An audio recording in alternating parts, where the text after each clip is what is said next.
entire year for this event, and I was completely let down. Just so y'all know, it is currently about 1 a.m. right now, and that's how serious it is because I'm mad that I spent hundreds of dollars today on nothing. For those of you who may not know, the Jazz Lawn Picnic is a yearly picnic that happens on Governor's Island for people who love the 1920s and jazz. It is essentially a big festival for jazz music in the 1920s, literally. Y'all, it is literally so hard for me to record this voiceover right now, y'all, because I am so upset. So first things first, the event was supposed to start at 11 a.m. So I got up at 6 a.m. so I could be ready by 7 a.m. so that I could be ready to take the train at 8 a.m. I get off the ferry, I go and I get into line, everything seems fine, and then I notice it's 11:05, 11:10, and they're not letting people in. There seemed to be a few arguments had between the staff members, so obviously some type of miscommunication or issue was happening. So what ended up happening was they told a random part of the line to form a new line and didn't tell anyone else. So dozens of people have to move ourselves because no one had a megaphone and thought to tell everyone. Waiting 5 or 10 minutes is expected. That's whatever. I did not step foot inside of this event, y'all, until 11:47 a.m.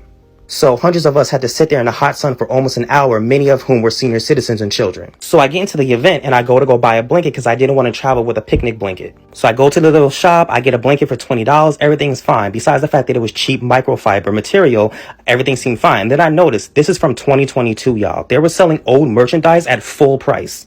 But plenty of places do this, right, y'all? Where they sell old merchandise to get rid of their surplus stock. But you know what that's called, y'all? Clearance. You discount it because it is no longer in season and it's not a product that everyone actually wants right now. Y'all had the nerve to charge $20 for that and $5 for fans that are made out of paper that my sister could have made in 6th grade recess. And then on their website, they said that you could buy everything with cash except for alcohol, which makes sense to me.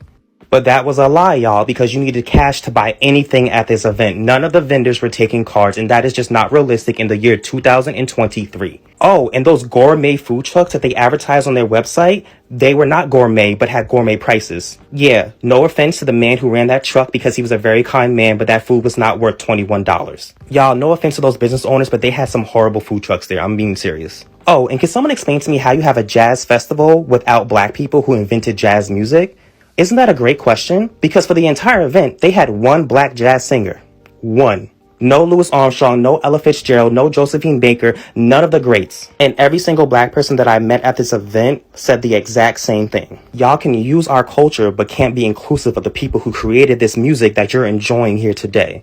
Whoever is on the board for this event and is the diversity inclusion person, yeah, fire them immediately. Oh, y'all, and then know how they said that you could pay with cash, but you need a card? Yeah, all the ATMs had about a $5 ATM fee and wouldn't work with some cards. And when I asked a staff member, will they be compensating people for some of these issues, he looked at me and said, probably not. So I'll end up leaving early, y'all, and going to the spa down the street. I might have to make a part 2 because this is just ridiculous and a waste of money, y'all.